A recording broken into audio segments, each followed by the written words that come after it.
President on this event, a very historic and significant event. His Excellency President Ferdinand E. Marcos arriving here at the Heroes Hall in Malacanang, together with the First Lady, Madam Imelda Romualdez Marcos. President Marcos and the First Lady have together seen through over the past 8 years the growth and the development of our country.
With the hymn of the new society in the background, with the words very aptly describing the strength and the deeper values that we have instituted in our society, the new society.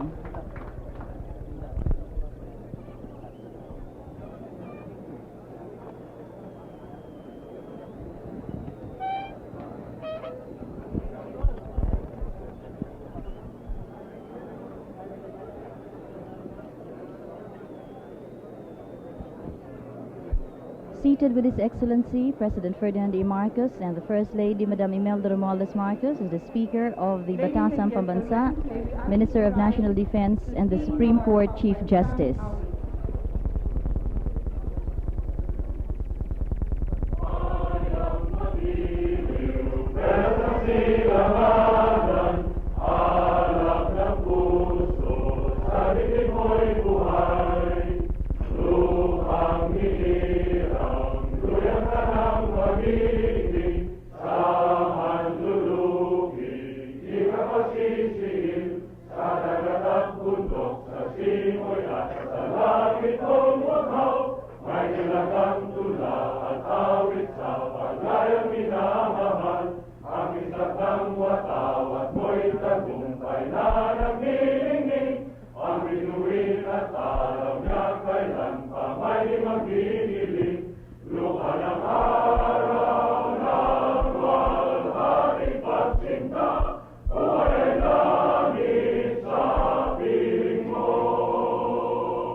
Standing for the ecumenical invocation.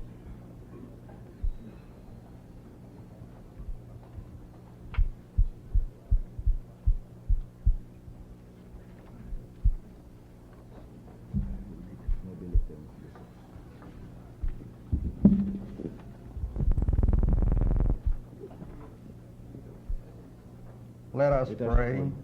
Our Almighty God, the Lord of all nations, on this momentous occasion, we come to your throne of grace with hearts filled with thanksgiving.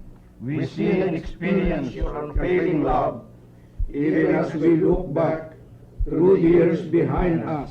With fear and trembling, we remember the perils and the crises which our country went through, and yet grateful for your sustaining grace, so that today we can see a brighter future of our country. We thank you for the leadership of our country, for its readiness to seek your guidance and will. We thank you, O Lord, for the gifts of fortitude which you have endowed our people, so that with faith and hope we courageously live and serve to bring about a day such as this. We thank you, O God, for giving our country men of dedication, courage, bravery, and unselfishness, in particular the active members of Pilkunsa, who would not rest until they see and realize what is best for our country and people. O Lord, we again seek your guidance and will as we face the greater needs and challenge of today. In view of your wisdom, our beloved President, and all those upon whom we entrust the leadership and authority of our government, may their leadership continue to bring justice, peace, and prosperity in our land. Bless our people with honorable industry, sound learning, and strong faith. Save us from violence and discord and confusion, from pride and arrogancy, and from every evil way. Defend our liberties and fashion us into an stable and united people, always concerned for one another, patriotic and godly.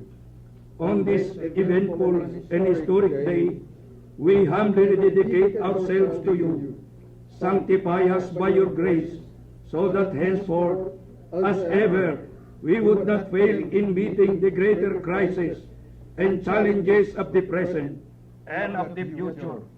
May we continue to seek your will and purpose in times of success and victory. Fill our hearts with humility in times of prosperity. Fill our hearts with thanksgiving, and in times of trouble, suffer not for our trust in you and our confidence in our leadership to fail. This is our prayer to you, our one God and Father, in the name of our Lord Jesus. The ecumenical invocation by the representatives of the various religious denominations of the country.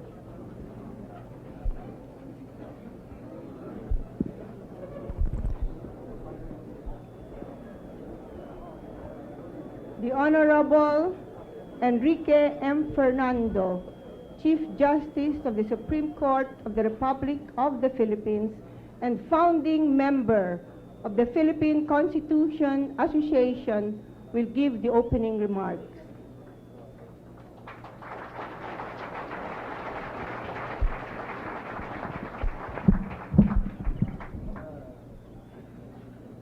President and Prime Minister Ferdinand E. Marcos, our beloved First Lady, Speaker Macalintal, Minister Ponce Enrile, Minister and President Vilconsa Ponce Enrile, Vice President and Minister Assemblywoman Carmencita Ongsiaco Reyes, my brethren in the Supreme Court and my colleagues in the judiciary, the distinguished members of the Batasang Pambansa, the cabinet members, our distinguished visitors from abroad, as well as the other government officials, and the Pilconsa members, ladies and gentlemen.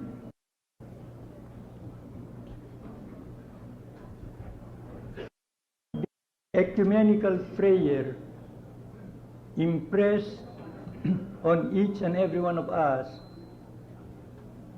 the transcendental importance of this occasion. I am certain there will be more celebrations of Constitution Day, but to my mind, perhaps none of greater significance. An event long awaited is about to happen, and therefore there is the mood of expectancy in the air, as well as the feeling of joy and rejoicing. I am therefore greatly honored to have been asked to participate in this program. Not that there was any thought of refusal, as the emissary sent is Vice President Carmencita Musiaco Reyes, whom my wife and I hold in the highest affection. She is the president of the Enrique Q. Fernando Jr. Memorial Foundation, and it was she who gave my late lamented son the opportunity to enter public service as her technical assistant. When she told me, however, that I was one of, according to her, the phrase is one of the founding fathers, although the phrase used here is a founding member, I demurred, because I am reminded of an article by the distinguished Professor Hamilton of Yale in discussing the 1787 Constitutional Convention. According to him, if some delegates of that convention could be called founding fathers, they achieved that distinction by inattention. He called it paternity by inattention. I used that phrase in one of the lectures that I delivered after the approval or after the effectivity of the present Constitution. And I remember in the open forum that followed, one member of the audience let out with the witness. That is the case with some delegates of the Constitutional Convention of 1787, perhaps with some delegates of the 1971 Constitutional Convention, and I apologize because I did not mention them in introduction, included President Sotero H. Laurel. I am certain what I'm going to say does not apply to any of the delegates of the 1971 Constitutional Convention, only those who are present today. Because according to the gentleman, I'm just repeating what he said, if that were true of the Constitutional Convention, perhaps with reference to some delegates in the 1971 Constitutional Convention, they achieved that distinction, and they could be referred likewise, not likewise, but they could be referred as achieving the distinction of paternity by abdication. Of course, to me, it was biologically impossible. But by abdication, it seems to be a contradiction in terms until someone reminded me of test tube babies. It is not unusual, however, really, for scholars in constitutional law, and I understand I was asked to speak primarily as a professor of constitutional law, for some scholars in constitutional law to carry the analogy further. There is an excellent article in the Juridical Review, the inaugural lecture of Professor Mitchell in the University of Edinburgh about the anatomy and pathology of the Constitution. Of course, not anatomy in the usual sense. And I do remember also that at one time, to carry the biological analogy further, a distinguished Brazilian ambassador, I think the name is Oswaldo Aramha, if that is the correct pronunciation, I am not too certain, and I quote from a certain memory, said that a constitution is like a maiden. To flower, it must be violated.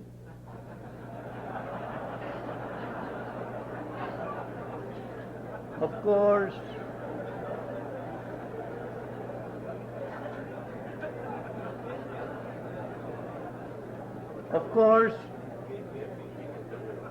as a professor of constitutional law, and more so as Chief Justice, I certainly do not endorse that sentiment, either in the biological or in the constitutional sense. Now, this second reason why at first I had some hesitancy is because, as I think most lawyers and most laymen know, I was one of the dissenters in the case of Abellana versus Executive Secretary. The decision that declared that there is no more judicial obstacle to the effectivity of the present Constitution. I was responsible for that phrase, as members of the court know, because to me, while there were 4 dissents, the moment we dismissed the case, and under my concept of judicial review, where the people look to the Supreme Court for guidance as to what is the law of the land, and in tribute or partly also to the late Macario Peralta, and I think the President will remember this, who told me, please remember, you in the Supreme Court, that what you're going to say in the Abellana decision will have an effect that will be fraught with peril or with safety to the country. He says, under the Commander-in-Chief clause, we, he said, he's speaking as a former general, we are bound to obey only the lawful orders of the President as Commander-in-Chief. He said, as you know, well, he called the President Ferdi, because I think at one time they were together. He said, as you know, Ferdi and I have come to the parting of the ways. I am not one of those who voted for him in 1965. I fought his election, but he is the elected President of the Philippines. And I am telling you as an army man that it is important that you make it clear that his decrees, if that is your decision, that his decrees constitute the law of the land and therefore should be obeyed, given full obedience. I mentioned that to the members of the court, and that phrase was inserted there, although there were 4 of us who dissented not because of the lack of merit of the Constitution, but because we felt that while it was validly proposed, there were some steps in the ratification process which to those of us, there were 4 of us, including Senior Associate Justice Claudio Tiangqui, the main opinion being written by the retired Chief Justice Roberto Concepcion, and one of the dissenters being the late Justice Saldivar, who were quite insistent on a literal application, although we admit that as far as the participatory process is concerned, the inclusion of really in a wider base for the democratic process. But at the same time, those of us who dissented were of the opinion that since the Constitution is a political document, the moment there is an acquiescence, whatever defect there could be, was ratified. There was no thought, at least to my mind, that the Constitution is not impressed with merit, and I said so in my dissent. So that there will be no inaccuracy, I'm going to read that portion of my dissent. To dissent was a difficult decision to make. It has occasioned deep thought and considerable soul-searching, for there are countervailing considerations that exert a compulsion not easy to resist. It can be asserted with truth, especially in the field of social and economic rights, that with the revised Constitution, there is an auspicious beginning for further progress. Then, too, it could resolve what appeared to be the deepening contradictions of political life, reducing at times the governmental authority to near impotence and imparting a sense of disillusionment in democratic processes. Because 1970 convention was called a time of days of activism, when people felt that perhaps democracy as such was a failure. It is not too much to say, therefore, that there had indeed been the revision of a fundamental law to vitalize the very values out of which democracy grows. It is one which has all the earmarks of being responsive to the dominant needs of the times. It represents an outlook cognizant of the tensions of the turbulent era that was the present then. That is why, for some, what was done represented an act of courage and of faith, coupled with the hope that the solution arrived at is a harbinger of a bright and rosy future. I am no prophet, but I think all of us present here realize that that bright and rosy future has indeed come under the present dispensation and under the present Constitution. For the Constitution is the embodiment of the hopes and the aspirations of a people for a more abundant life for all. It is likewise an expression of their ideal. President Marcos, in his speech at the opening of the Constitutional Convention in 1971, I think in June of 1971, referred to it as a testament to reason. The Constitution is likewise a testament to faith in the capacity of a people to live up to its potential, to attain true greatness. And the task is all important. It's a living document. It has to be interpreted time and time again. When necessary, it has to be amended. Although in the language of Justice Cardoso, a constitution states, or ought to state, not the principles for the passing hour, but standards and principles for the expanding future, the events of which are locked up in the inscrutable designs of providence. It's unlike a statute which may at the most capture the evanescent mood of the moment or the fugitive exigencies of the hour. In another rhetorical phrase, it is referred to not merely as the imprisonment of the past, but the unfolding of the future, not a printed finality, but a dynamic process.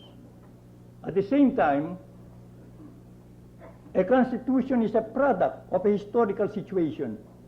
And again, without quoting by name, I have come across many articles of noted scholars dealing with Europe as in constitutions that clear that the national leadership to be entrusted with the task of implementation is a decisive factor in constitution making. So it was in the American Constitution of 1787, the thing that George Washington would be the president.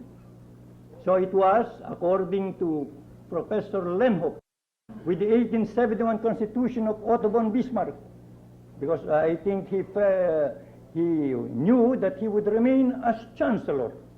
The Weimar Constitution of 1919, according to, an American author, prepared by Professor Preuss, had in mind perhaps the socialist president ever, although later on it found out, especially under Article 48, that allows the suspension of fundamental rights, unlike in the present basic law of the German Constitution that makes clear fundamental rights cannot be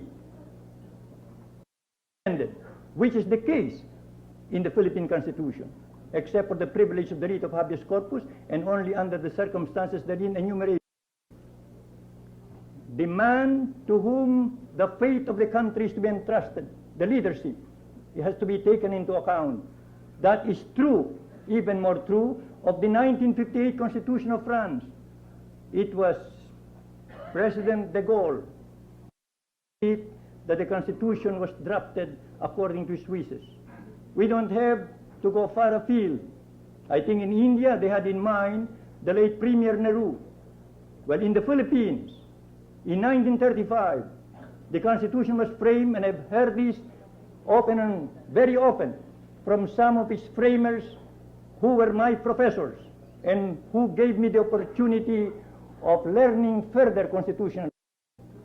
Men like the late Jose P. Laurel, Claro M. Recto, Manuel Briones, kind of that distinguished group, that they had President Quezon in mind as the leader to implement the Constitution.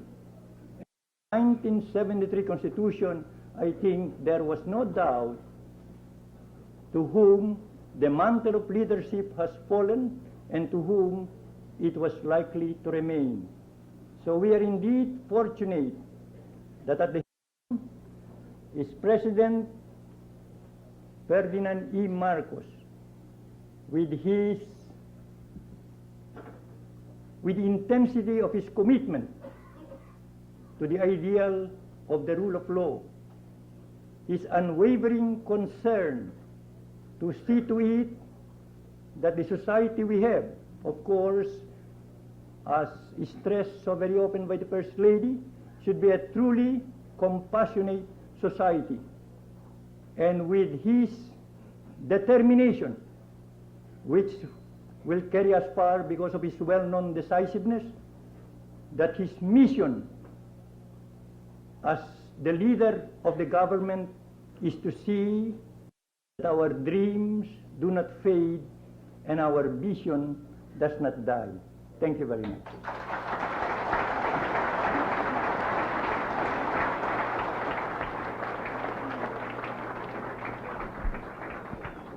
The Honorable Minister Juan Ponce Enrile, President of the Philippine Constitution Association, will introduce our beloved guest of honor.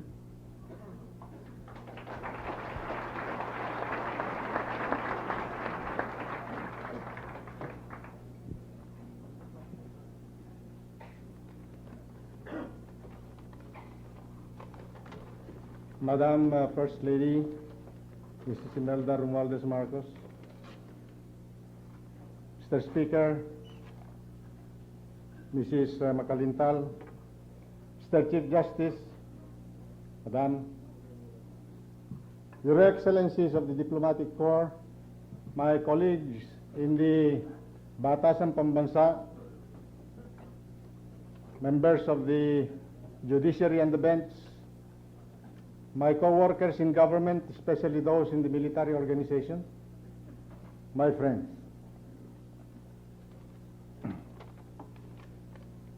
I deeply acknowledge this rare privilege of introducing our distinguished guest of honor and speaker.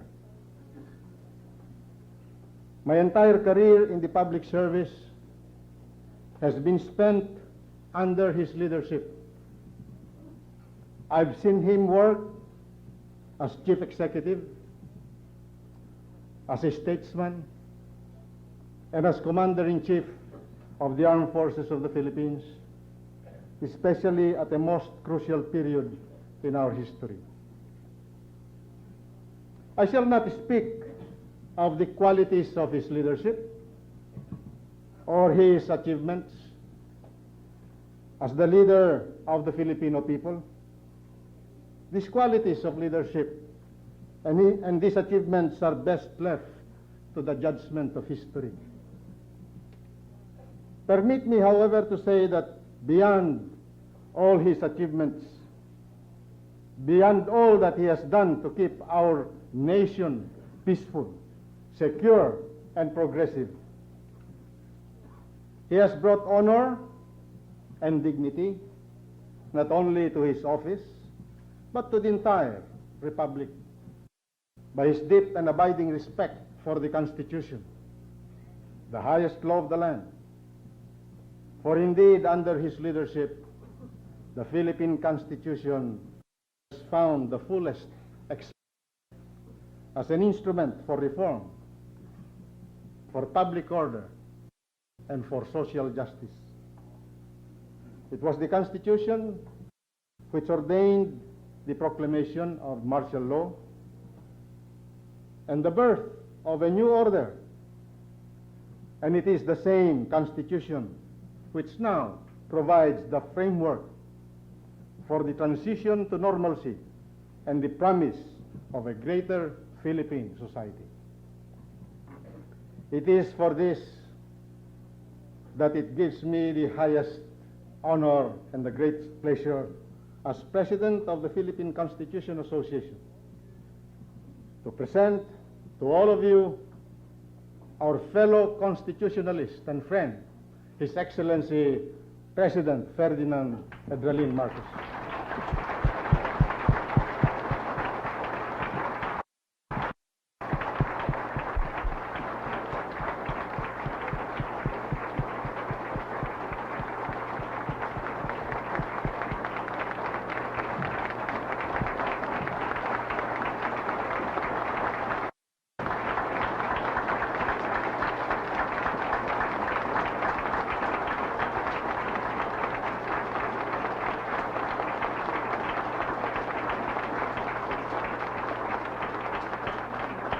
Thank you very much, Minister Juan Ponce Enrile of Defense.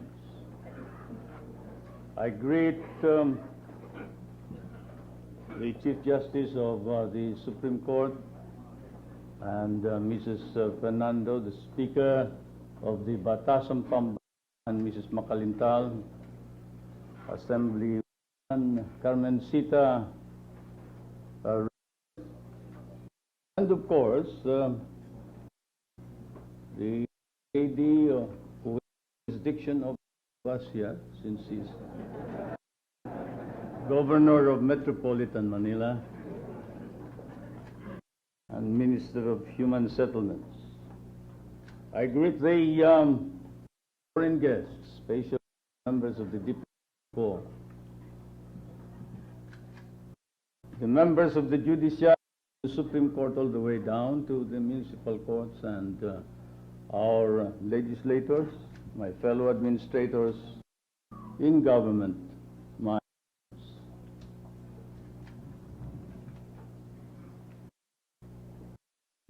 history summons us once to an encounter with destiny.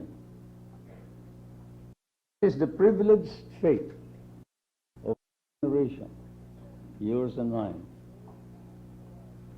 that it has been called twice by that same history to serve. Life and honor in the hour of crisis and the hour of need. The first time, of course, was when we had a war on our own making, in order to defend our country. The second time was when we had to impose on ourselves 8 years and 4 days, less than 4 months, of a martial discipline in order to save the Republic. Today we are privileged once again. We have another encounter with destiny. The magnitude of this moment necessarily brings us back to the very first crisis in the life of our people, when nearly a century ago our forebears in Pugadlawin, Tirad Pass, in Kawit, in Malolos, offered their lives, their happiness, and most valuable of all, their sacred honor to a quest that we pursue to this very day, the great quest for a new society. This was and has ever been the Filipino dream, a dream of a new order of national existence, a dream thwarted for close to a century. We have had 100 years of solitude, a century of alienation from one another, 100 years of humiliation and distorted values. And so it was that 8 years ago, the consequences fell upon us. A social order in which the privileged of the few were enjoyed over the degradation of the many. In some, the social indifference of the elites spawned the rebellion, which we then call the rebellion of the poor, in which legitimate grievances were exploited by conspiracy and subversion to bring about the destruction of the Republic of the Philippines. The death of a nation through violent revolution. Indeed, the perils which threatened the Republic then were brought about principally by the failure of the elites, the oligarchy, incarnated in a political society which deluded rather than educated the masses of our people in the ways of an authentic democracy. We had a political and social culture that was dominantly populist and opportunistic. History has shown to us how societies are saved and regenerated in various ways. In the few years, the kings curbed the excesses of the ruling barons, or vice versa. At other times, checked the abuses of kings. Still in other periods, governments protected the common good against the rapaciousness of the ruling class. An example from recent memory was President Franklin Delano Roosevelt's proclamation of the New Deal. Essentially, this was what we have since called the revolution from the center, which bought time for our people so that they could muster the strength to stem the tide of turmoil and rediscover their solidarity. The old Constitution, colonial it was, approved by an alien power as it was, nevertheless provided the legal and peaceful means for this quiet revolution. We were to have cherished and protected it, and we now have a new charter whose ratification we celebrate today, which we must cherish all the more, for it is our very own, for it brings together a new system, a new policy, and the resurgent spirit of a new people. There are those who would denigrate this Constitution. I am afraid they live in the past of their lost glories, a past when the freedom and the happiness of a few were held up as the freedom and the happiness of the many. It was a night or of a remembered greatness, shall we say. I am moved to recall how 16 years ago I appealed for the support of our people with an invitation to greatness. 7 years later, the gravest peril was upon us, menacing our lives and freedom of generations yet to come. Anarchy, assassination, arson, pillage, destruction, immobilization of the economy, destruction of public buildings, and the proclamation that the new government would take over the Republic of the Philippines. I saw that crisis as the test of Filipino greatness, and I was elated that our people shared my vision. That crisis, my friends and my countrymen, is far from over, but we have proven ourselves in the past 8 years to be equal to any such crisis. To be sure, it had been necessary, imperative, to resort to the discipline of martial law, to summon the military to its sworn duty to defend and protect the Republic. But as events showed, contrary to our detractors, Cassandric warnings, our armed forces performed honorably and well. In accordance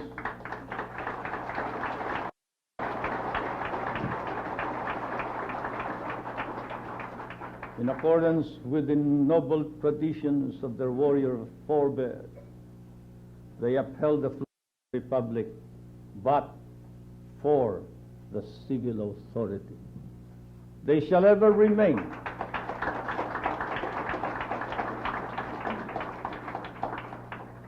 as a model, as an example that shall be set up if in days to come after this the Republic should ever stumble once again.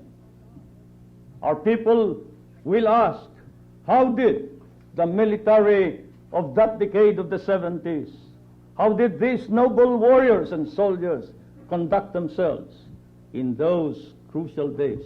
And they shall point to you as the heroes whose lives they must emulate.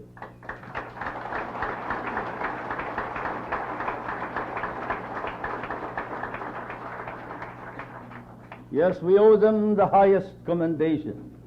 Words are inadequate to express our gratitude to the men of the military and to the men of the civil government who quietly subordinated themselves in many cases whenever there was actual combat.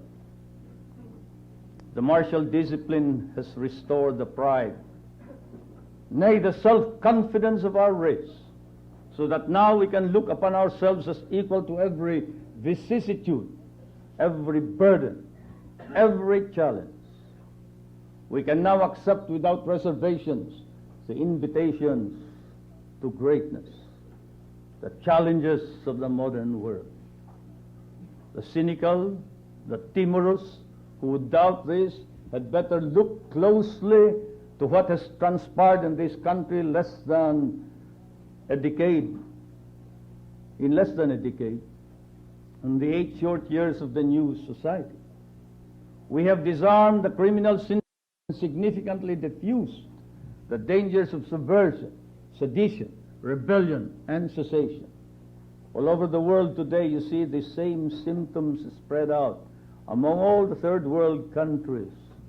Fortunately, here in the Philippines, the symptoms have significantly and substantially been reduced. These were the results of the relentless and determined campaign to re-establish public order. 200 private armies were dismantled, 250 criminal syndicates identified and their members apprehended and neutralized, 650,000 firearms within a period of 2 or 3 years, of all classes, make, and variety, including artillery, machine guns, assault rifles, tanks, armored cars, and the latest models of sophisticated armaments. Perhaps 10 times more than the arms of the armed forces of the Philippines were confiscated or they were surrendered to the government. More than 2,000 ordinary criminals long wanted under unserved warrants of arrest before the proclamation of martial law were immediately apprehended and brought before the courts. The leftists and the rightists joining together in rebellion were successively apprehended, eliminated or neutralized, thus reducing the rebellion to small pockets of resistance in a few places. The colonial centuries-old hostilities in southern Philippines between Christian and Muslim brothers, which exploded 8 years ago into a formidable secessionist war, in which was estimated 20,000 fully armed men, some of whom were trained outside the Philippines, were set against the small garrisons of the police and the Philippine constabulary while we were fighting the leftist-rightist rebellion here in Luzon. This has been effectively terminated with the granting of amnesty to more than 37,000 members of the Moro National Liberation Movement.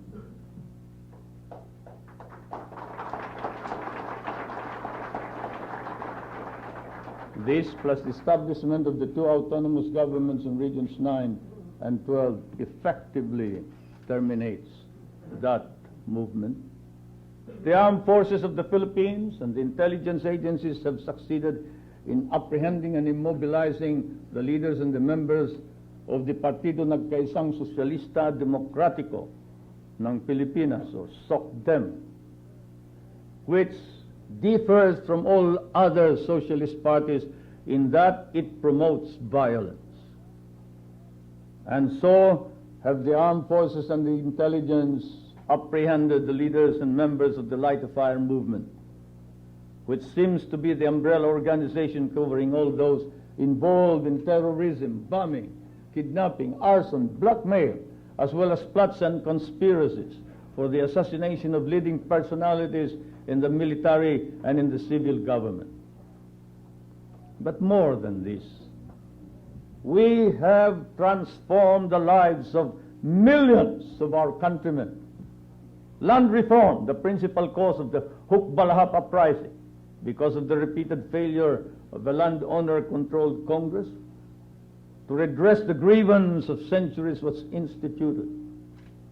Some of you who are listening to me now belong to that rebellion, but you have joined the new society. I see here Mr. Luis Taruk, Assemblyman of representing Left.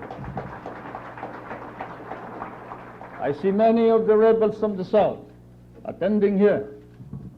I see Al Kalwan, the original field marshal of the Moro National Liberation Front. I see Commander Roni. I see Jamil Lukman. I see all these rebels who have raised the flag of intransigence against the Republic of the Philippines now joining hands in order to strengthen this commitment to the Republic for the maintenance of public order all over the land.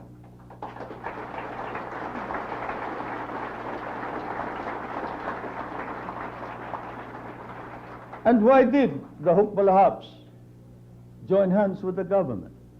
Because large estates were broken up and sold to the actual tillers of the soil.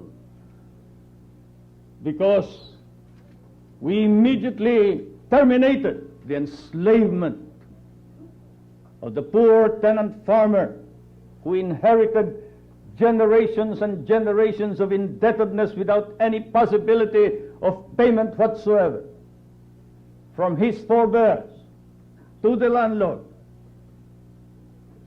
This we immediately redressed with a single stroke of the pen.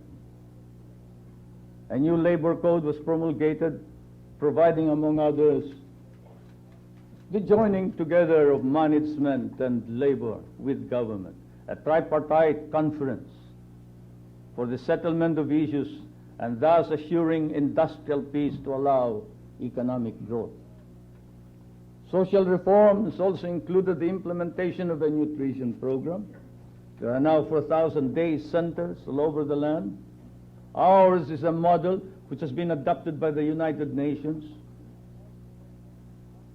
A health program, a family planning program which have well long denied the humblest and the poorest of our countrymen. Our educational system has been reoriented to meet the needs of social and economic development, with its emphasis on vocation existence through scientific research, where before there was nothing but rhetoric and charlatanism.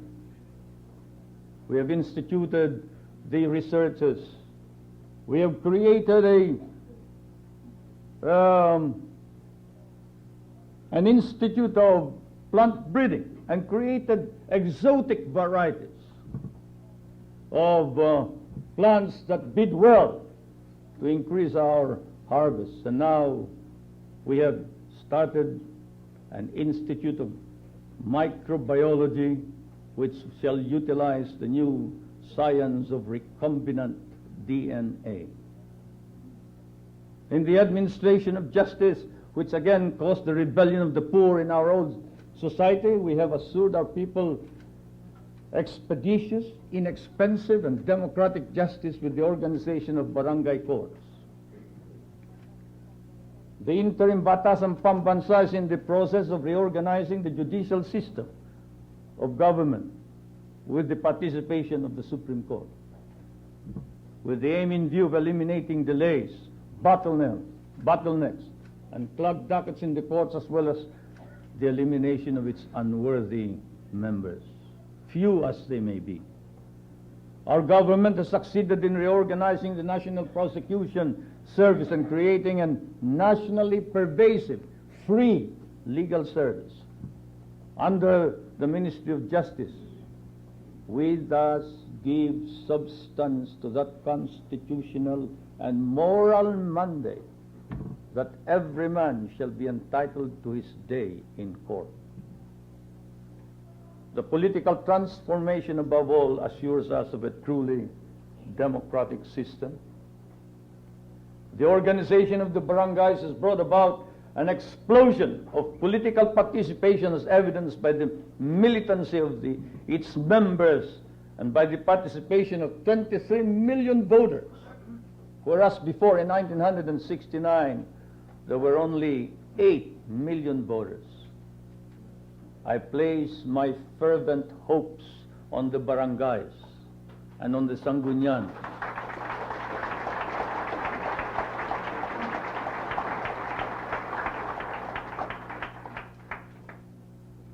They are the testament to and the vehicle of popular sovereignty. With the barangays, power indeed has been returned to the people. Mabuhay ang mga barangay.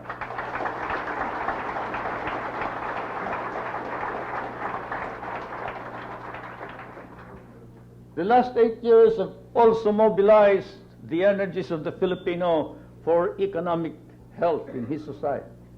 And I believe we have yet to demonstrate. We have demonstrated our capacities fully. Let us look at some of the data and statistics with your permission.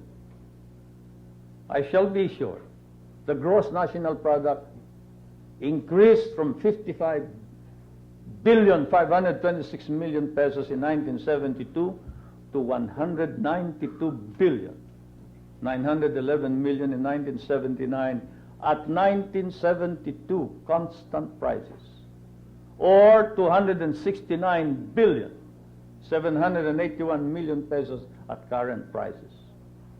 Collections of government from taxes have increased from 5.1 billion pesos in 1972 to 36.16 billion pesos in 1980.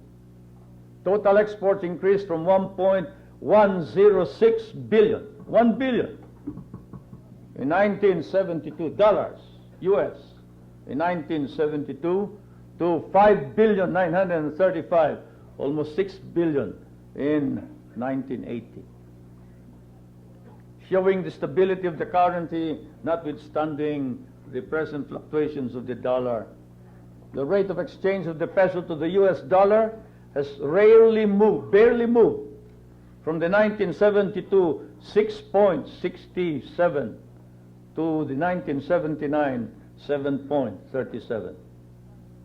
Savings and time deposits have increased from 5,402,000,000 pesos in 1972 to 49,116,000,000 as of September 1980.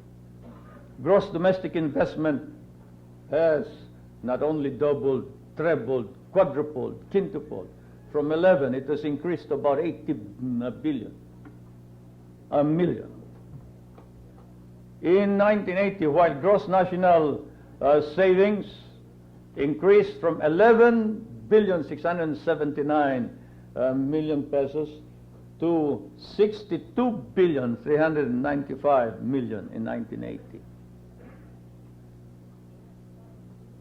There was a time when the debt service ratio before this administration was more than 40% of the dollar earnings the previous year. This has been reduced to 20%, and now, as of 1980, reduced to 18.7% of foreign exchange earnings in the previous year.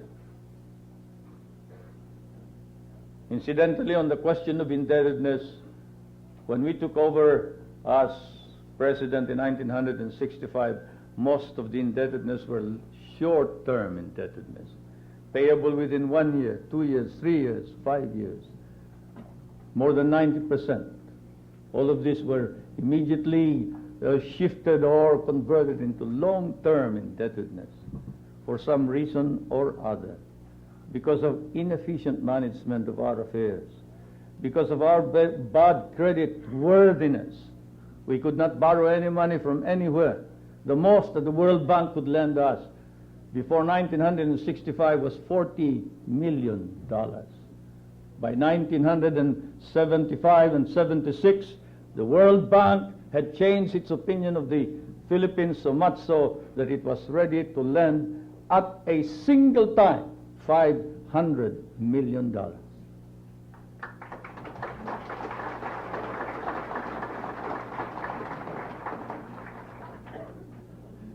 But most of these borrowings did not go to government.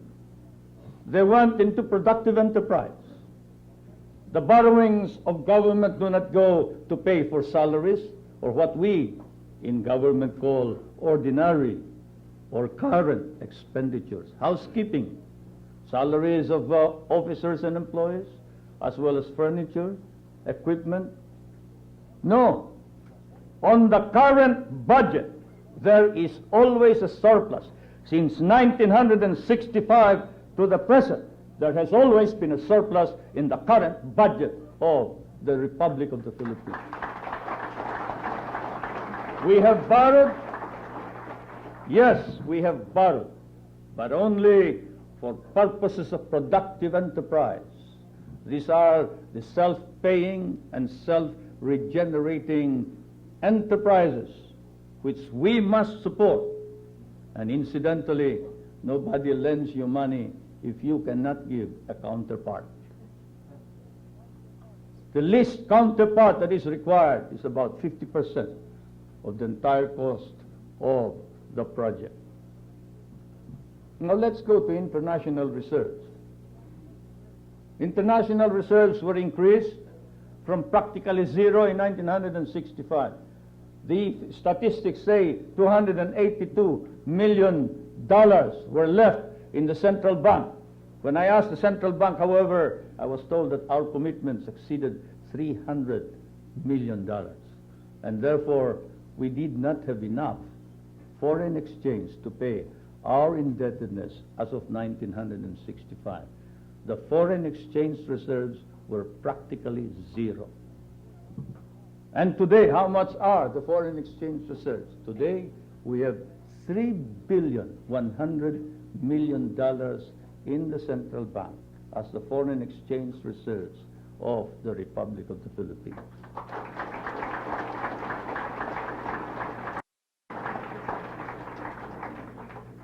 Finally, we speak of social indicators. How do all this affect the individual? What is his individual income? The per capita income, if we must talk in terms of all the people, has more than trebled from $214 US in 1972 to $755 US in 1980. And what do these figures mean to our masses, to our people? Some say the rich have grown richer and the poor have grown poorer. Well, we will not say they are blind to the facts. Let us say that they are prone to exaggeration. It is true, of course. The rich will grow richer because they have the funds and the capital, and we have no intention of confiscating private property. It is not a part of the ideology of the new society to confiscate private property and private enterprise. But we shall regulate wealth, and we regulate wealth so it shall not be utilized to brutalize the poor and the weak of our people.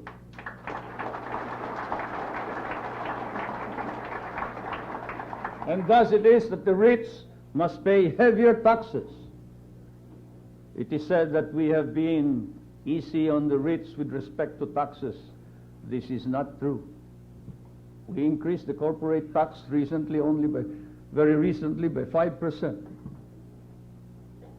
We increased the taxes on luxury goods, the goods that are bought by the rich, that are open only to the more affluent members of our society.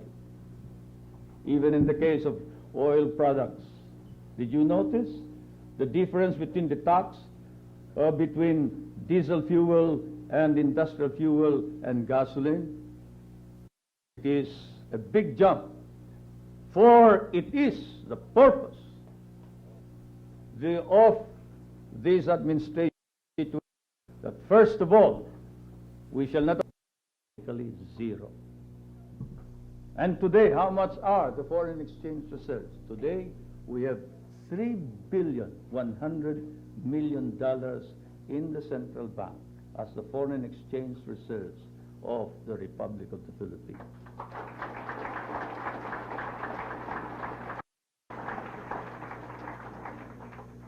Finally, we speak of social indicators.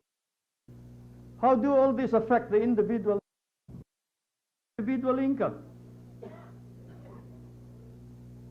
The per capita income, if we must talk all the people, has more than trebled from $214 US in 1992 to $755 US in 80. And what do these figures mean to our masses, to our people? Some say the rich have grown richer and the poor have grown. Well, let's say they are blind. Let us say that they are prone to exaggeration. It is true, of course.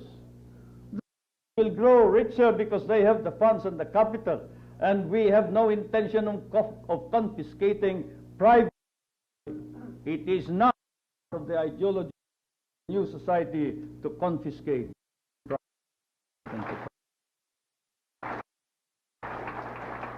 But we need wealth, and we need wealth so it shall not be utilized to brutalize the poor and the weak of our people.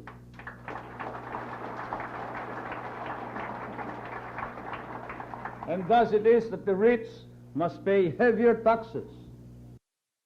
It is said that we have been easy on the rich with respect to taxes. This is not true. We increased the corporate tax very recently by 5%. We increased the taxes on luxury goods, the goods that are bought by the rich, that are open only to the oil. The difference between fuel, gasoline, it is a big jump, for it is the purpose of this administration to situate, first of all, not only regulate wealth, we shall ask those who are capable and those who participate in harvesting the rewards of a progressive society to contribute what is just and proper to the maintenance of our republic.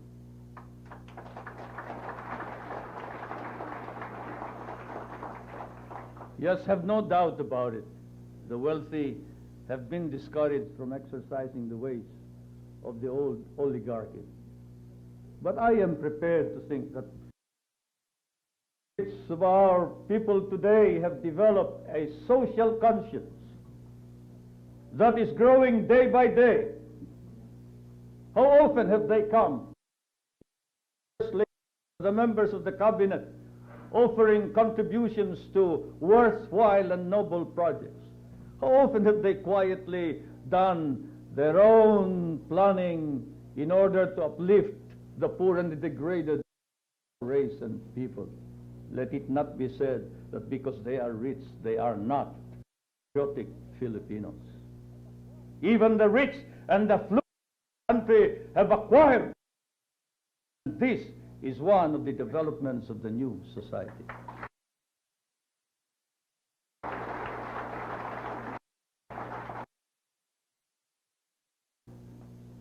Now let's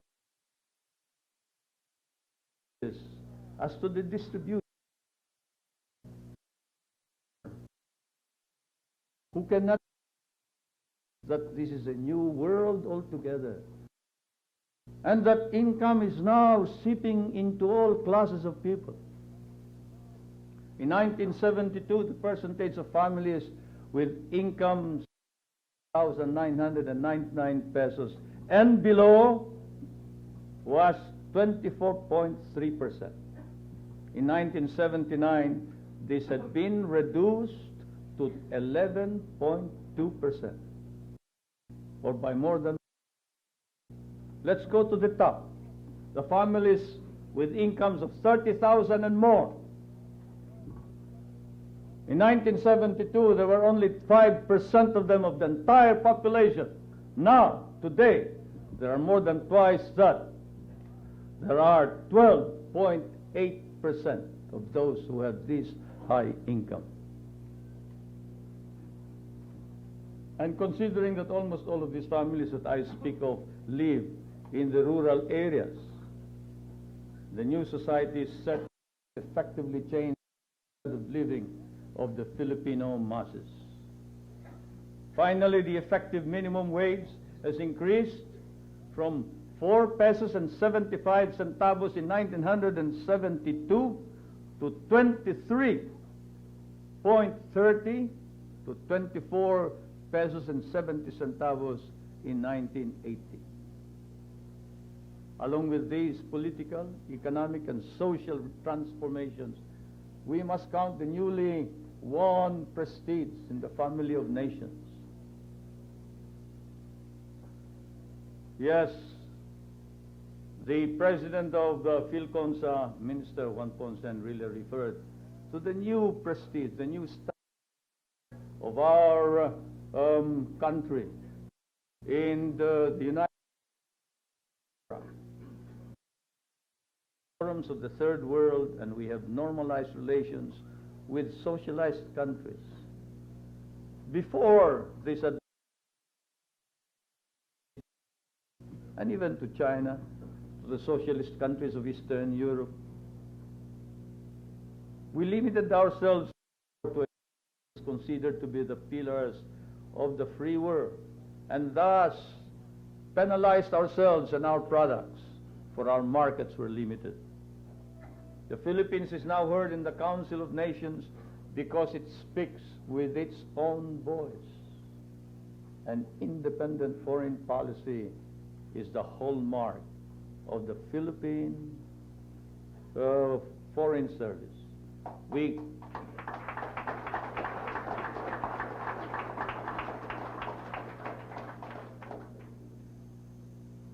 all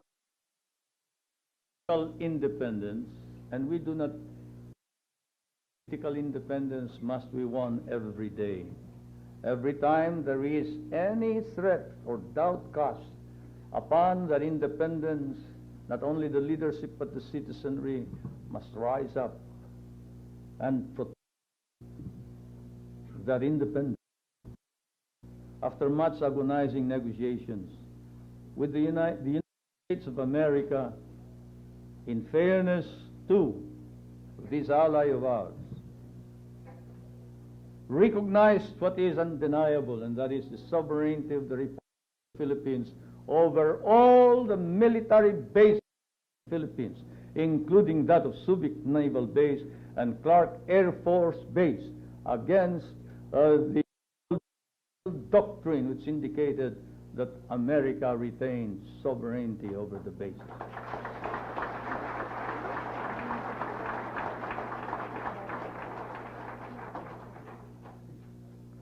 Because of our martial interlude, our defense establishment and our armed forces have quietly established a self-reliant defense posture. As you know, defense and military establishment is not prone to publicizing its achievements or to bragging about its capabilities, but very quietly, in the past 8 years, not only has it trained its personnel to meet any contingency, whether internal or external, it has systematically organized not only its own activities, but civil industry to meet most of its requirements. The government, which itself needed reforms in the crisis of 1972, has been reorganized. How many have we kicked out of government? More than 6,000. In the armed forces, more than 8,800 men. Very few people know that. We kicked out of the civil government 6,000 officers and employees. And many of them are still facing cases and charges before the Sandigan Bayan and the Tanud Bayan. In the armed forces of the Philippines, we punished 8,800 officers and men over a period of 8 years. Let no man say that we have not exerted the utmost diligence in maintaining discipline in the enforcement of our laws and Constitution under the Republic of the Philippines.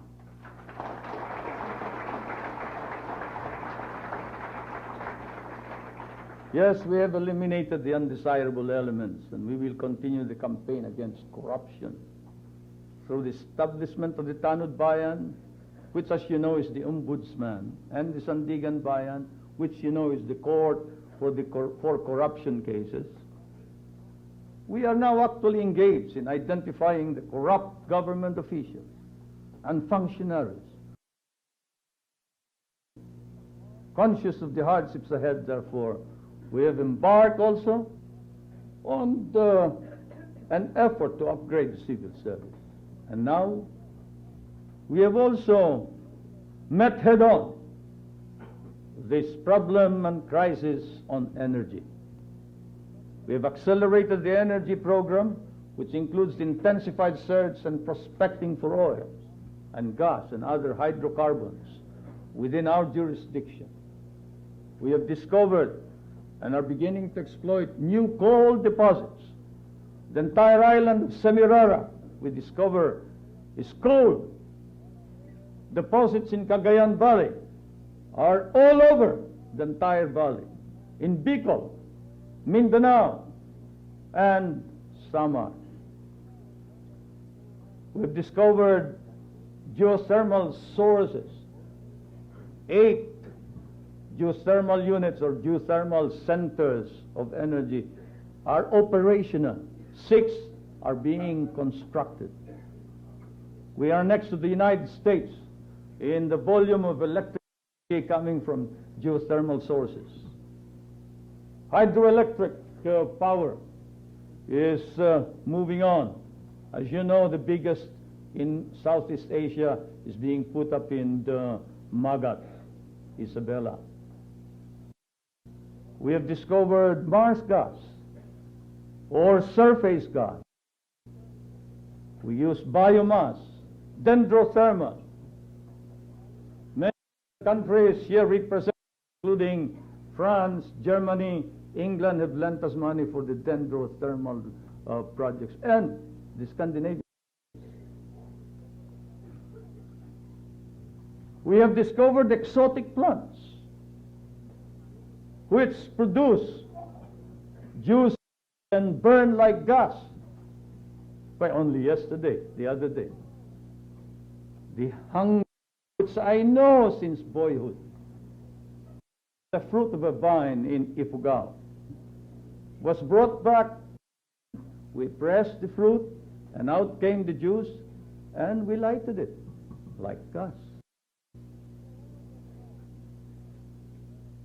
You go all over the land. There are many plants from which we can draw gas. There are conventional, indigenous, and renewable sources of energy which we must tap, and we shall tap. At this point, I must note the number of rural households that have access to electricity. In 1972, 76,000 households had access to rural electricity. Today, there are 1 million households that have rural electricity.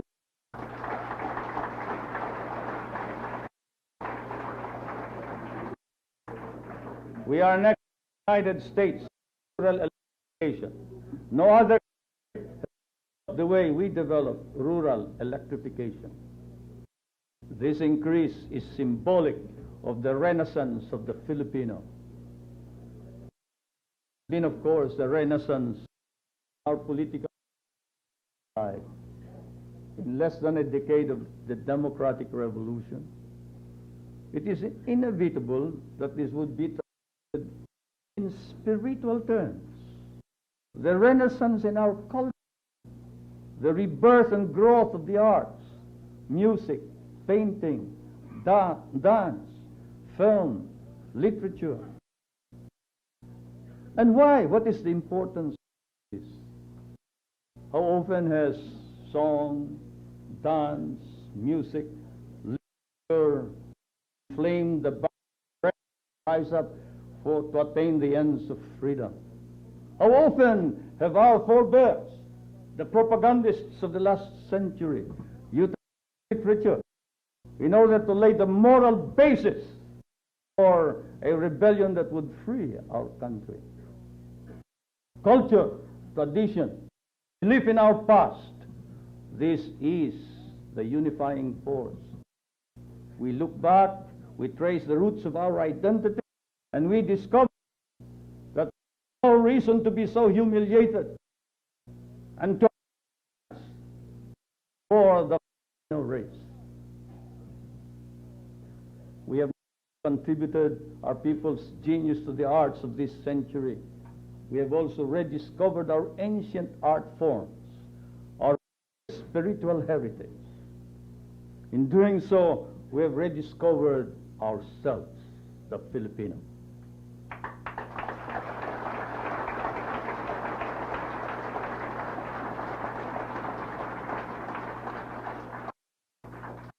The Filipino reclaimed itself, and this is only the beginning. The last 8 years, what could be achieved through discipline. The 80s will dramatize to us what can be achieved through self or inner discipline. Our wise men of the last century, the essential thing is not to win battles. The essential thing is to win the internal revolution. The revolution within one's, our minds. For in the end, the transformation of a society means the transformation of man. It's man. Thus from this day on, we must be conscious and heed the invitation to greatness. National greatness, as we all know, means two things. Militancy of a concerned citizen and the social commitment of a responsible elite, especially the intellectual elite. Let me repeat that. We shall need two things, the two weapons as we move forward from this day on. The militancy of a concerned and enthusiastic citizen, and at the same time,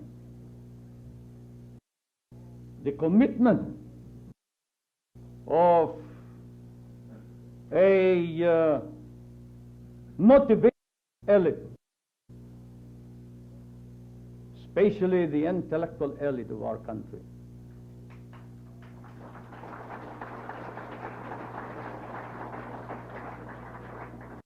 We have had their support. We need this more than ever now. I call upon all of you. I call upon the local executives, military men who was seeing, raise them above those who have not gone. Wide and deep professional men. We have the highest world in relation to population. Elite we must draw, who would be the leaders of our country in the next generation. Martial necessity has passed. It has, yes, and served well the purpose of man's beleaguered. Cannot go on. Must mature, grow from outer discipline into, and so it is that as I promised all women, of September 23, 1907, when I announced the proclamation of martial law, which had been signed before. With your support, myself, my life, and my family's life and honor, judgment of his, that when the time came when I must or we must end martial law, and that time could be seen then, I the first to move in the termination of martial law.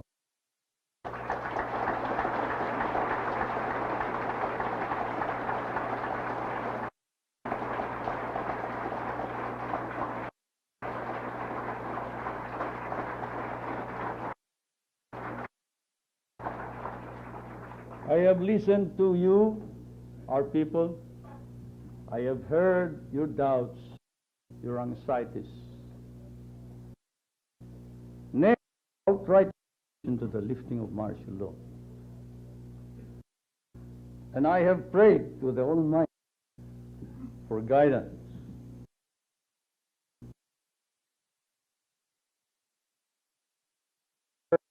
Judgment,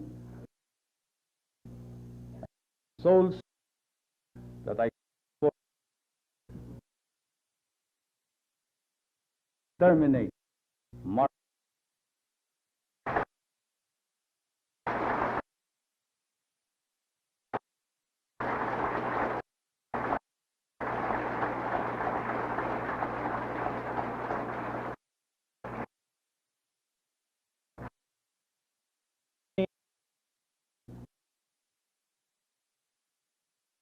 time of crisis.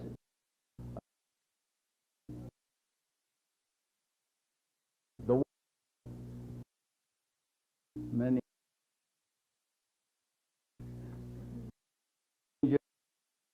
protect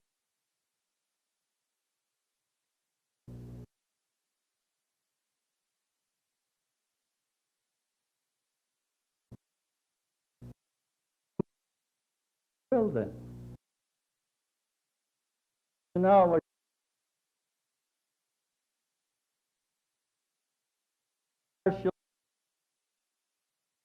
shall bring you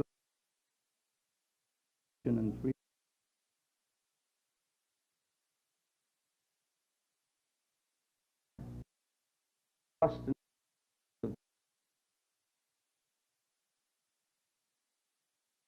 This mark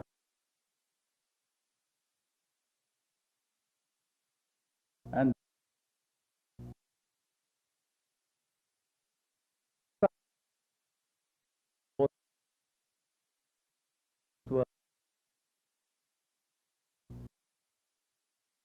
final seats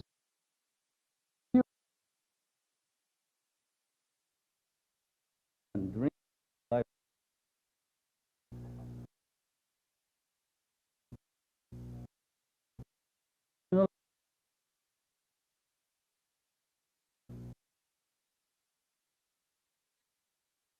Undoubtedly. But we could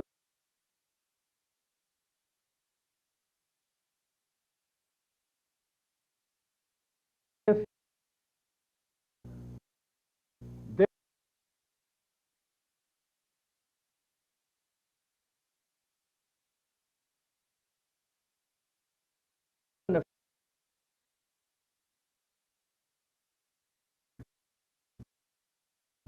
characteristically we were all haunted by guerrillero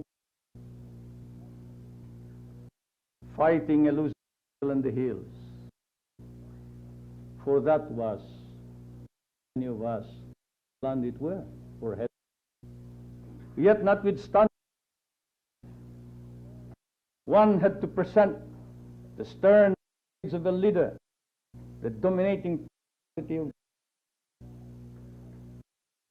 and at the time resolutely promised to each other, if necessary, we would go to the mountains and if necessary losing battles with a smile in our lips.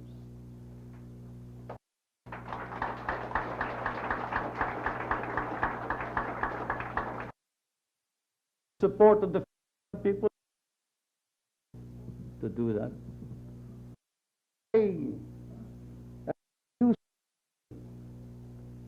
Spontaneous unanimity upon of martial law, you could hear the sigh of relief all over the land, from the north to the south, from the east to that we retain trust of people.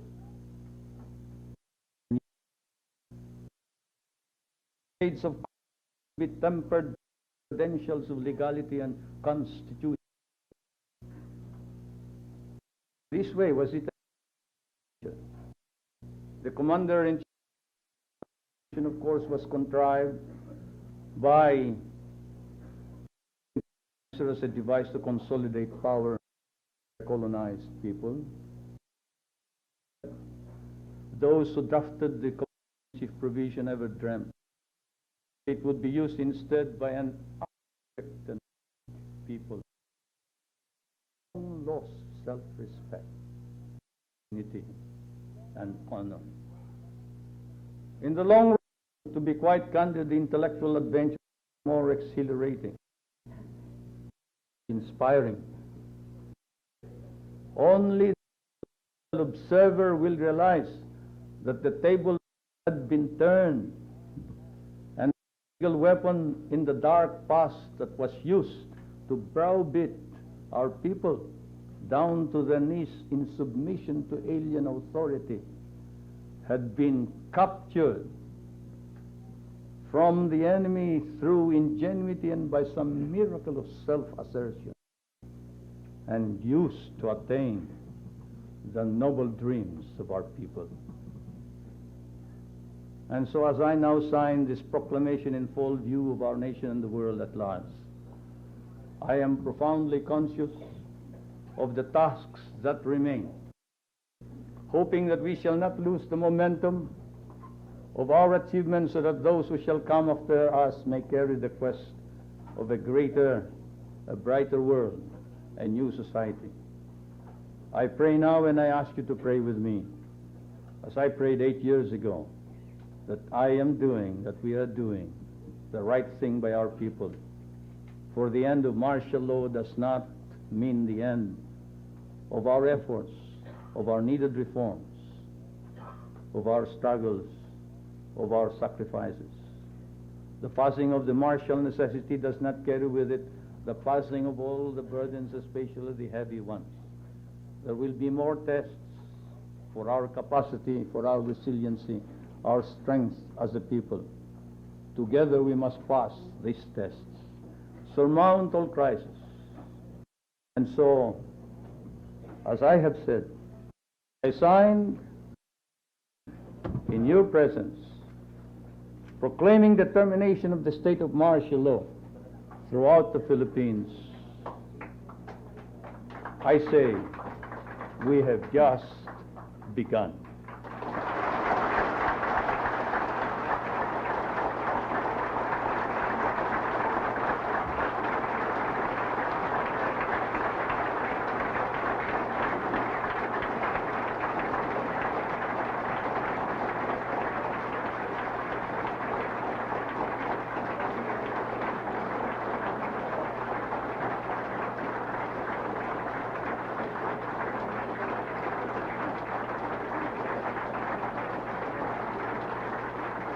I will now read the dispositive portion of this decree.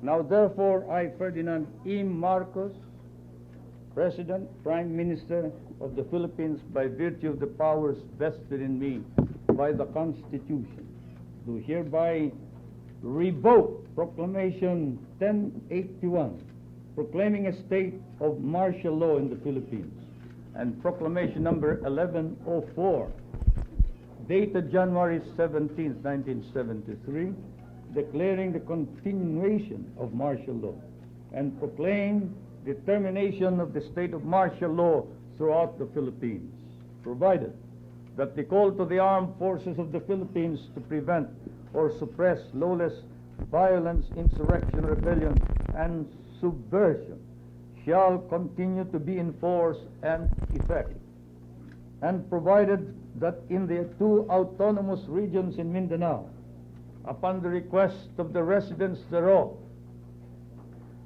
the suspension of the privilege of the writ of habeas corpus shall continue, and in all other places the suspension of the privilege of the writ shall also continue with respect to persons at present detained, as well as others who may hereafter be similarly detained for the crimes of insurrection or rebellion, subversion, conspiracy, or proposal to commit such crimes, and for all other crimes and offenses committed by them in furtherance or in the occasion thereof, or incident thereof, or in connection therewith. General Order Number 8 is also hereby revoked, and the military tribunals created pursuant thereto are hereby dissolved. Pursuant to Article 17, Section 2, Paragraph 2 of the Constitution, all proclamations, orders, decrees, instructions, acts promulgated, issued and done by the incumbent president constitute part of the law of the land and shall remain valid, legal, binding, and effective even after the lifting of martial law, unless modified, revoked, superseded, or altered by subsequent proclamations, orders, decrees, instructions, or other acts of the incumbent president, or unless expressly and explicitly modified or repealed by the National Assembly or the Batasan Pambansa. In witness hereof, I have set my hand and caused the seal of the Republic to be affixed on the 17th day of January 1981. Thank you.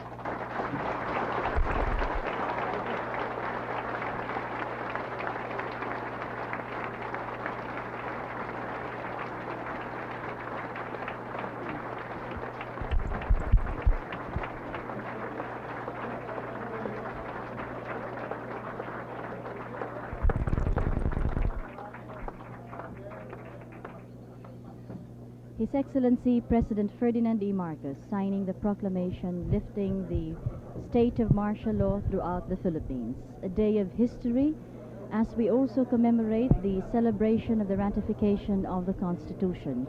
His Excellency stands of the past 8 years, the formulation and the creation of the new society. At the same time, the entire Filipino people stands with pride with him, as he himself has initiated this great leadership and this great vision to make the Filipino nation and the Filipino truly great.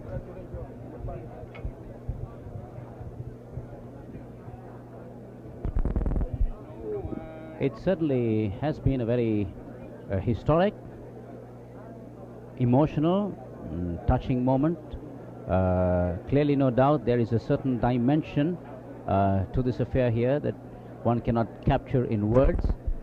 The men of the military, the armed forces of the Philippines, General Espino, General Ramos, General Abad, General Sarmiento, General Pars, Commodore Alejandro, they're all going and talking to the First Lady and the President.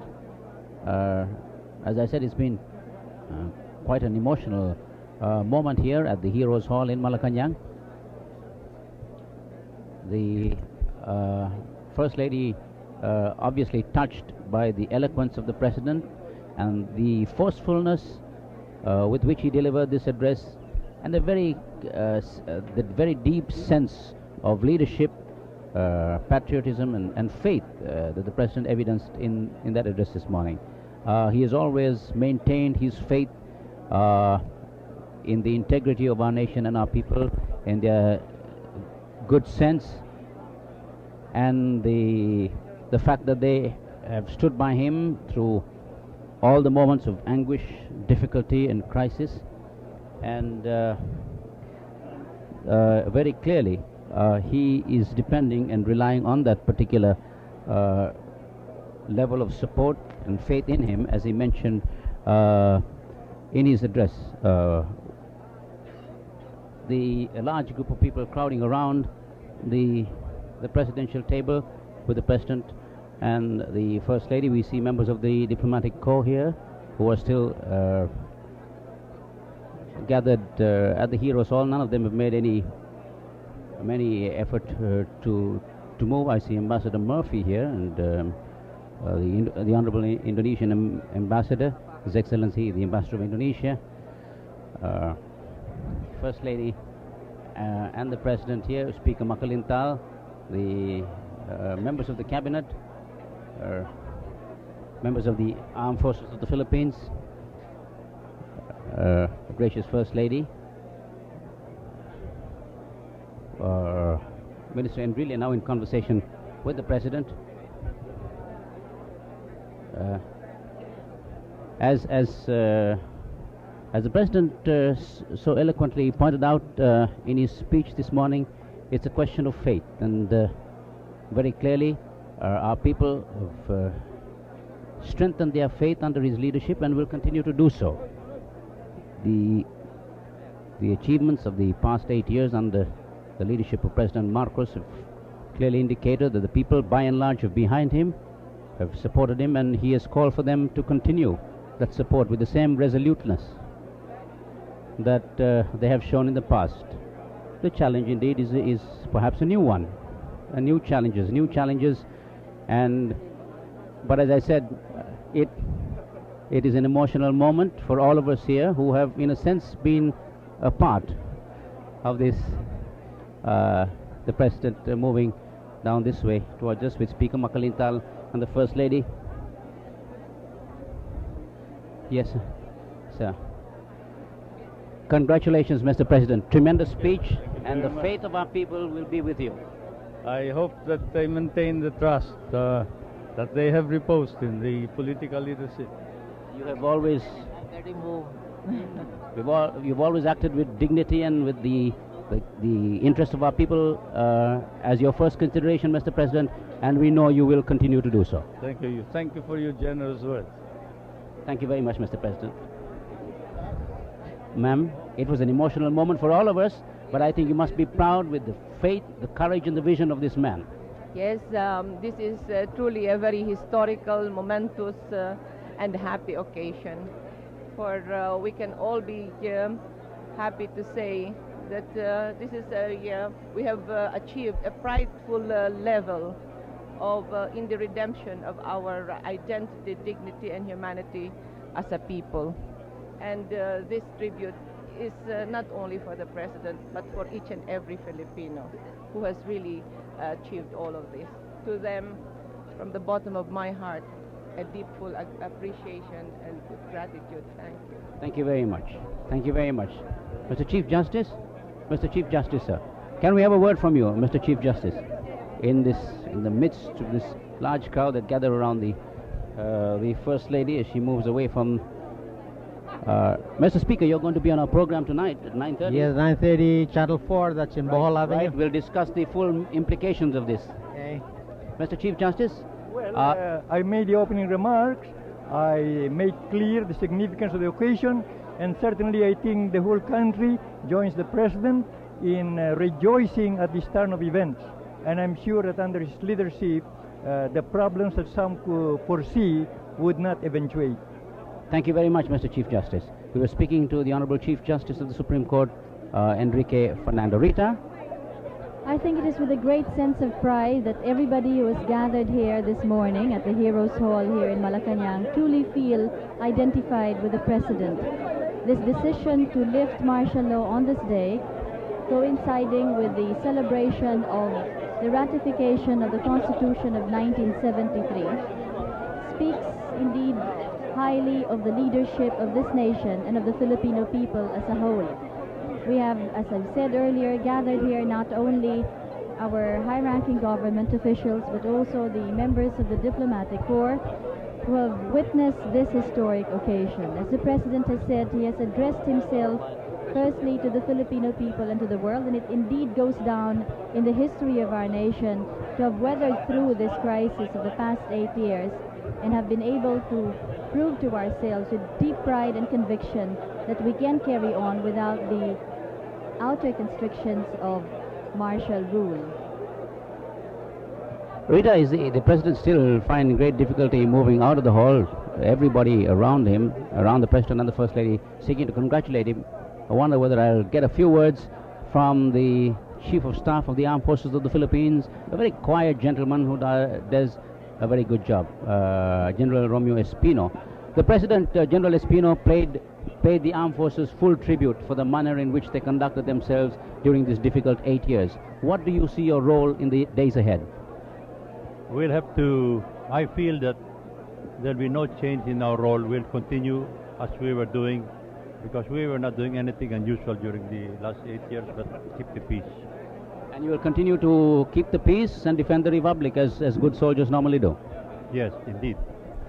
Thank you very much, General Espino, the Armed Forces Chief of Staff, General Romeo Espino, saying that there won't be any particular or any special change in their role. What they did was keep the peace as they are expected to do, and they will continue to do so. So he sees no real change in the role of the armed forces of the Philippines. We'll move around to get more reactions from different people. I see Cesar Miraflor, the former Comelec Commissioner Cesar Miraflor. Good morning, sir. What are your initial reactions to the President's speech? Oh, well, I was near an American, the one who paid a tribute to him last night, Mr. Cavilti, and he said, I have never heard a speech like that before. He was a consultant of President Johnson, and he was all praise for the President, and we're proud of it.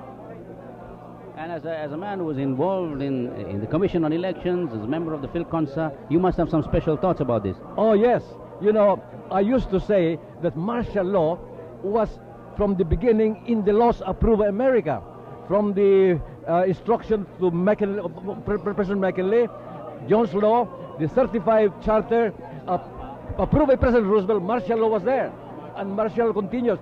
It is of American origin, and we respect it. Thank you very much. Former Comelec Commissioner, now member of the PhilConsa, Cesar Miraflor. Thank you very much, sir. Rita? The President has just passed here, milling through a very thick crowd that stretches out to congratulate both him and the First Lady. Indeed, as we've said, it's an emotionally packed day for all of us who've gathered here, and perhaps for the entire Filipino nation. One of the most splendid addresses delivered by the President on this occasion, stressing with great pride the deep conviction not only of the leadership of the nation, but of the entire Filipino people. We have seen how over the past 8 years we have weathered through this crisis, and the crisis government that has survived the many conflicting areas, and finally on this very day we see the beginning of the greater responsibility and the greater task ahead. Rita, when the martial law proclamation was first made public, the letters of instructions, the presidential decrees, the man who was in the forefront of our television screens for many, many years was the then Minister of Public Information, Francisco Estatad.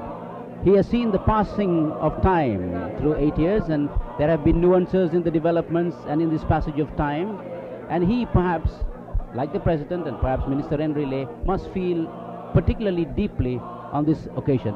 Mr. Tata. Yes, indeed. The lifting of martial law, particularly the reading of this positive portion of the proclamation by the President, rekindled some memories. I was before the cameras in 1972 for something like 2 hours reading the original proclamation, and from the time on I was consistently on camera explaining decrees, proclamations, general orders, and as you very well know, I served the position for almost the entire length of the martial law regime. I left the government only in January last year, and indeed I must say that something in me was moving, was touched all the while that I was listening to the President. And of course, you must look with a deal of optimism to the future and the challenges it poses. Well, I think we owe it ourselves to look at the future with confidence. The past 8 years have been years of challenge. Many areas I think we have done very well. In other areas we may not have done as well as we wanted to. But I believe there is basic unity within the nation that could propel the government in its move forward. And that I think that we have come to recognize that the progress of this country will not lie purely in the effort of government, but will come from the collective effort of all sectors in the society, with all the sectors interacting with government. Well put, sir. Thank you very much. Assemblyman Francisco Tata. Rita is with Ambassador Murphy. Rita? Yes, Ronnie, I have here Ambassador Murphy of the United States of America, together with the several chiefs of missions of the diplomatic corps, have attended and witnessed with us this proclamation of the President. And perhaps we can get a reaction from the Ambassador on the address made by the President and his proclamation to lift martial law. Well, certainly, I found it a most forceful, eloquent statement on the part of the President about the background of what had motivated him to declare martial law back in 1972 and the reasons that have now convinced him that the time has come to lift it. We do think that his move is timely. We think, I would say that it's an important step in the right direction, and we very much welcome it. Against the background of the incoming new administration of the United States of America, how will this affect further the relationship between our two countries? I think it would be wrong for me to speculate on the future of relations of the administration, which has not yet started, but I think, as I say, this is a very positive step, and I'd rather not speculate too much on the future. Thank you very much, Ambassador Richard Murphy of the United States of America. As we've said, the President did indeed has stressed the importance of this occasion and, of course, the strength that we have as far as foreign policies are concerned. Ronnie? Yes. We were moving around to Minister Australia. Minister Australia, Minister of Agrarian Reform. Well, martial law, when it was instituted, one of the most significant moves by the President, aside from the proclamation instituting martial law, was the land reform effort of this government, the freeing of the tenant from the bondage of the soil. How has that program progressed this past 8 years, and do you think that at this stage there's enough impetus for it to carry through? You know, Ronnie, that was really the most historic thing that the President did, and no other President have done that. The first step he did upon declaration of martial law was declaring the whole country a land reform area. That is decree number 2. The second was the emancipation of tenant farmers from the bondage of soil. That is presidential decree number 27. And after 8 years, we made a report to the President that we have finished the land transfer operation. We have actually transferred the land to the tenant tiller. And that is the most historic thing, I believe. Not because I'm handling the program, and I am happy that the President entrusted the whole program to me. Now that the President lifted the martial law, it is another historic event. It is just as historic as when he declared martial law. I see. Now, as the President himself has pointed out, the farmers own the land, they till, they live better, they work harder, they are an integral part of our society. That's right, Ronnie. You go out in the countryside, you will notice that the farmers had never had it so good under martial law, under President Marcos. But there are going to be challenges ahead, no doubt. Yes, of course. We will see to it that we have to protect the gains we have made. We will not allow it to be negated or nullified. Thank you very much. Our Minister of Agrarian Reform, Conrado Estrella. I'll move across and see whether I can get a few words from Minister Virata, who is actually being interviewed by... As some people fear economic bankruptcy. Well, I really don't know why all of these bad words are being used now, of economic bankruptcy. There is no such thing. We are developing. Our per capita income has increased. Our improvements in the Philippines has increased. The number of enterprises, we have many more people. The market at large. We have gained international standing as far as credit is concerned, and I do not see the point why our own people will say that we are in the brink of disaster, of bankruptcy. I think we should be more positive in outlook rather than detract from the main effort to continue building our country.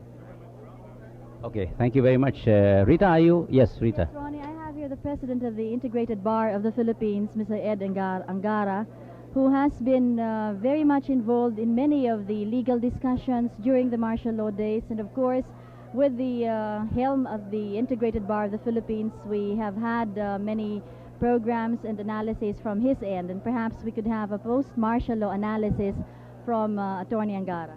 Well, I think it's a tremendous boost, because first of all, it leaves a very heavy psychological burden on the minds of the ordinary citizen.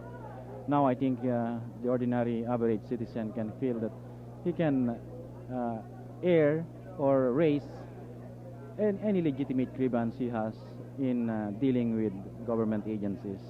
I think that's in general the biggest positive post-martial law lifting effect.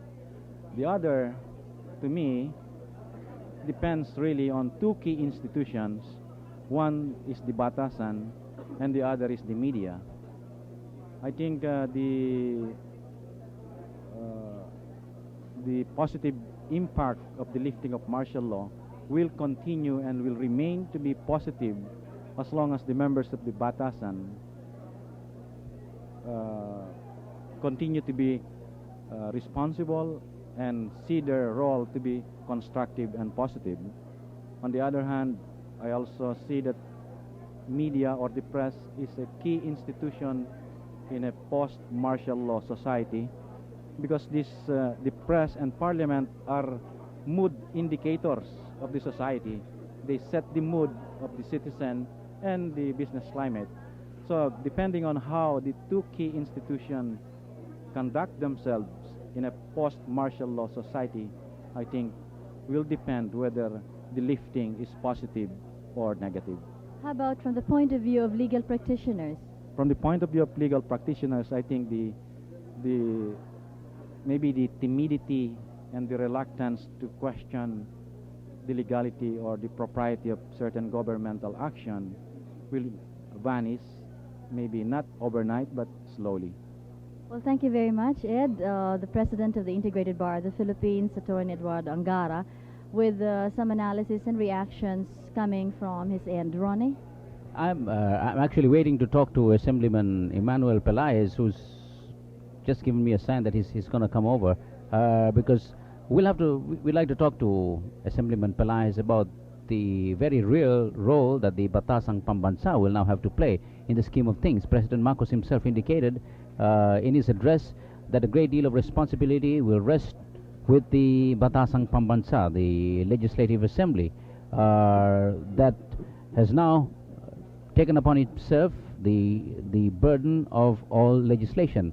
Prior to the lifting of martial law, the President was empowered to legislate on his own through presidential decrees, letters of instructions, and so on. Now that burden, that heavy task, has been transferred to the Batasang Pambansa, and we'll see how gentlemen like Emmanuel Pelaez will respond to this challenge, sir. The television interrogator. Sir, thank you.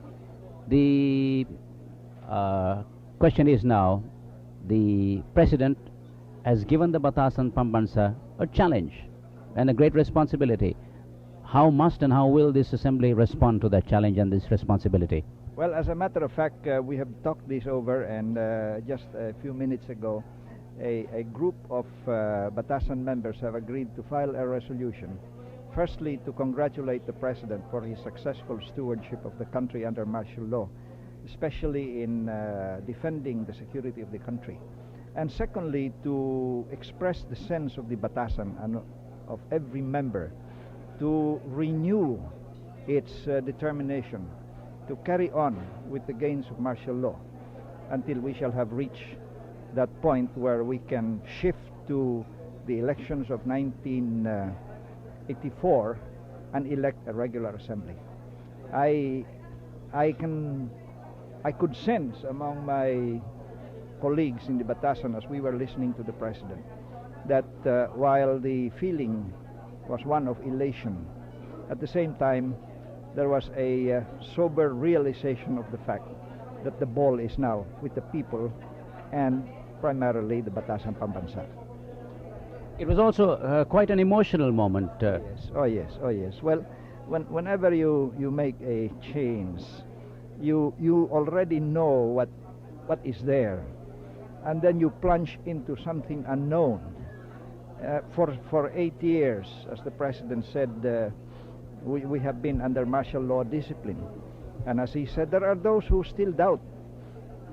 We're like a patient who has been sick, and having been cured, the doctor tells him to go take the first steps and go and fend for himself. And there is some doubt, but I do believe that with all the groundwork laid under martial law, we will be able to come out with a newly invigorated democratic society. Sir, a newly invigorated democratic society will also mean a level of responsibility on the members of the opposition. What do you look for in this opposition as it looks today? Well, I think they are beginning in the first place to collect their wits. I mean, I have been reading their platform, and frankly, I don't think it is a platform that has much substance. They are taking the first faltering steps, if you will permit me, for instance, on the matter of American military bases. Several months ago, the opposition said, we are for the dismantling of these bases. Now, 2 or 3 days ago, when the UNIDO came out with its platform, it said, the people must decide whether these bases should be there or not. Now, where do they stand? But I do hope that they'll be able to come together, and with the fears that they had of martial law, now a thing of the past, I do hope that they can come together with a responsible platform and challenge the premises of the policies of the administration. I also hope that we will avoid the recrimination, the bitterness, the backbiting, and what the President said, the scandalous debate in the past, because all of us will be losers. So I am very much encouraged by what happened today, and I have every faith that the Filipino people will take hold of themselves and take the reins of government, which is the essence of democracy. Thank you very much, Assemblyman Emmanuel Pelaez. Thank you very much, sir. Rita? We have had a series of brief interviews here with several officials and civilians who have given us their reactions and observations on the lifting of the proclamation of martial law throughout the country. And perhaps indeed we can see that replicated throughout the country are various reactions from the 48 million Filipinos affected by this proclamation to lift martial law throughout the country.